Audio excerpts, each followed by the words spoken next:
পূর্বাচলকে নতুন police zone হিসেবে আত্মপ্রকাশের ঘোষণা দিয়েছেন আইজিপি। পরিকল্পনা অনুযায়ী এই জোনে থাকবে 4টি থানা এবং প্রায় 6000 পুলিশ সদস্য। নতুন পুলিশ জোন গঠনের মাধ্যমে পূর্বাচল এলাকায় আইন শৃঙ্খলা ব্যবস্থাপনা আরও কার্যকর করার উদ্যোগ নেওয়া হয়েছে। এর আওতায় পুলিশি সেবা, নিরাপত্তা তদারকি এবং প্রশাসনিক কার্যক্রম আরও সমন্বিতভাবে পরিচালনার পরিকল্পনা রয়েছে। আইন শৃঙ্খলা পরিস্থিতির উন্নতির লক্ষ্যে রাজধানী উন্নয়ন কর্তৃপক্ষের আওতাধীন পূর্বাচল নতুন শহর প্রকল্প এলাকায় ডিএমপির সর্বমোট 4টি থানা, 6টি তদন্ত কেন্দ্র, 2টি পুলিশ লাইন স্থাপনের জন্য সরকার কর্তৃক নীতিগত সিদ্ধান্ত গৃহীত হয়েছে।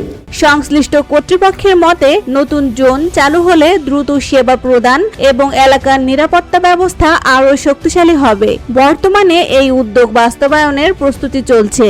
প্রয়োজনীয় প্রশাসনিক কার্যক্রম সম্পন্ন হওয়ার পর পূর্বাচল আনুষ্ঠানিকভাবে নতুন পুলিশ জোন হিসেবে কার্যক্রম শুরু করবে।